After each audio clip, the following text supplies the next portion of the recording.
Hi all, welcome back to the John Deere B tractor restoration, and in that picture we have two radiator cores. Now I think I mentioned in a previous video that I'd filled the tractor with water and we had a water leak. So eventually we've got round to stripping the radiator out, which didn't take much doing, thankfully, because everything had already just been built up, but was annoying. And so we took it to bits, took the radiator totally to bits. There's the sides there on the floor, and there's the top tank, cores there, and there's the bottom tank. Now when we got it to bits, initially I thought it was leaking through the gasket seal that was on the radiator, because the seal that someone had used was the improper one. It was just like the newspaper, and there should really be, like these here, there should be ideally a cork type gasket. And what happens is that when you tighten the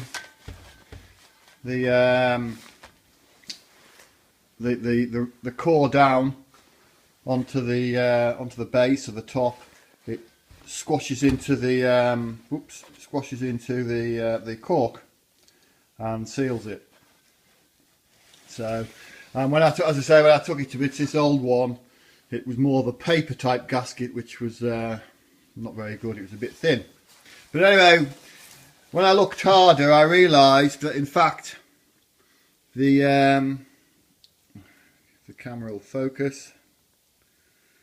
It's not going to, but I realised that the solder had given up on one or two of these tubes, in particularly the one down here, and the solder had gone.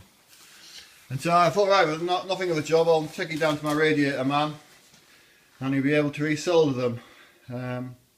But he was quite reluctant to do them, because he says the problem is, he says, you solder up that tube, and the heat then affects the next set of tubes, and then the next, and he says it's just you're just chasing your tail all the time. And also he says, with it being an old radiator, the copper, obviously there's going to be a lot of grime and muck in amongst all these cracked places, and he says it's just a nightmare to try and repair it. Which was a shame really, because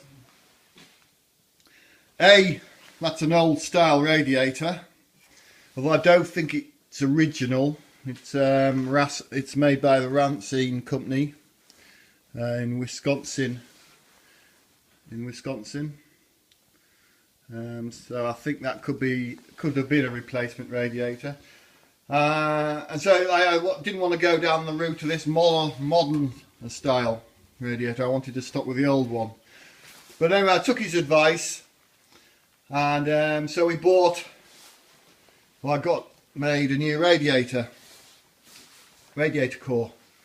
So the big difference is that this is only 3 tube one, whereas this one is a four tubes.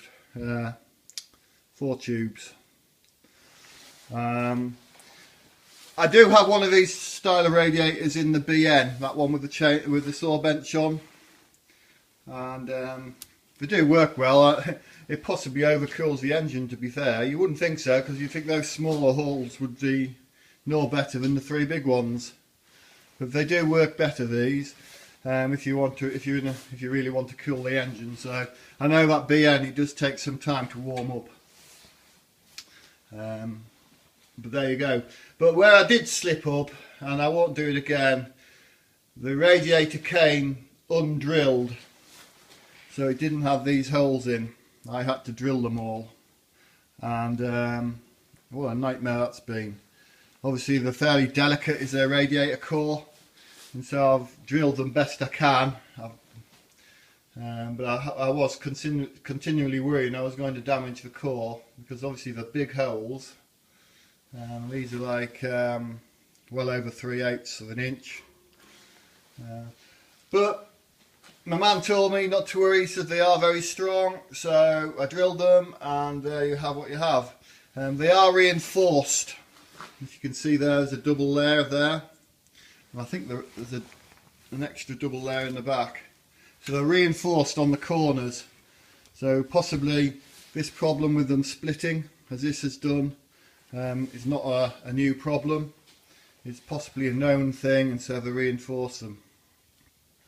Although where I got the radiator from, he did say that it doesn't matter what radiator core it is, like these. He said this company reinforces all the corners. So go figure, I don't know. So yeah. So as I say, I shot blasted the faces of the tanks. Give the inside a bit of a shot blast. Not totally back to steel, but somewhere near. And made these gaskets up. And what will happen is that I'll bolt the core down onto them, and then it will squidge out the gasket material out a little bit, and then I'll just clean it all up with a sharp knife, and yeah, it should be good to go. Unfortunately, I'm going to have it all to repaint again, the radiator that is, so I'll have that bottom tank, the core, and the top tanks and the sides. They'll have to be repainted, which is a bit of an annoyance, but there's no way I was going to take it to bits without doing it. So yeah, yeah. So the tractor it's gone back in a step. Oh, so annoying, really. But there you go. As you can see,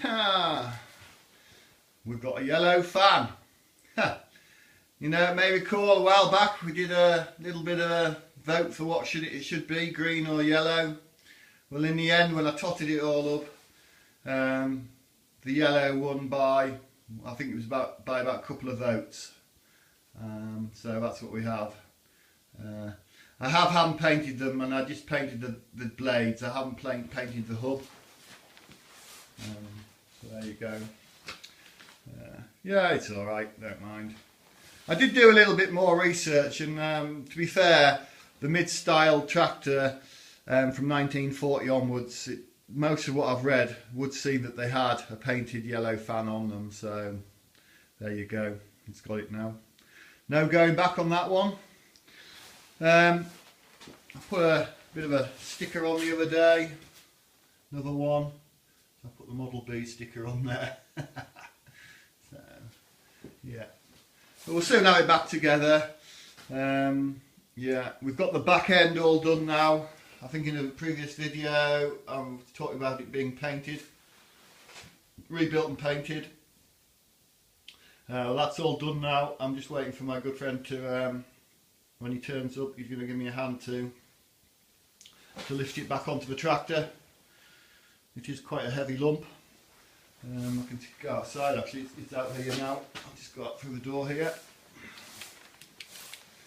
The workshop under these wraps. So there it is, in all its glory. Top coated on. Yeah, so it's all good. Better power shaft, one that isn't twisted, so that's good. I'm just waiting for a seal to go on the housing here, but when that comes, that'll be put on. And yeah, I painted all the inside, so there we go, looking good. Once it's on, I'll then fix the pedals and whatever else that needs fixing to it. At the moment, all I have is a flipper guard, and by the flipper guard I mean the one that just flips over the PTO. I haven't got the what I think they originally called the main guard, but once I get that, once I get one of those, it'll be back up to health and safety standards, I suppose. Yeah, so we'll get that put back on this weekend. As I say, I'll get this radiator put back together. And we'll get a coat of paint on that. I'm hoping to get it put back together tonight. And I'll get the top, and I'll get an undercoat, sorry, put back on. Yeah, if all things go to plan. So yeah. So I don't think anything else.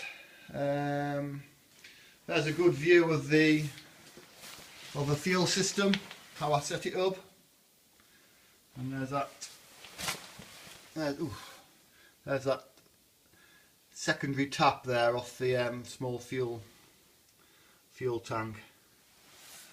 And there obviously I'm using the slightly more upgraded fuel bowl and tap. So, yes, that's gone in well. Yeah, so that's that. I think there's a lot more really at the minute. Just haven't been doing a lot lately. One thing and another, working, etc. Where are we today? I think we're about the 20th of January. 20th of January, blimey. Month's nearly over. So, no, that's good. Some bits down there painted. Obviously all off the power lift. Yeah. There's the slipper, that thing up there. The slipper I was saying about. Yeah. So there we go. Yeah, so that's it really. Okay then, hope that was of interest. Thank you, bye.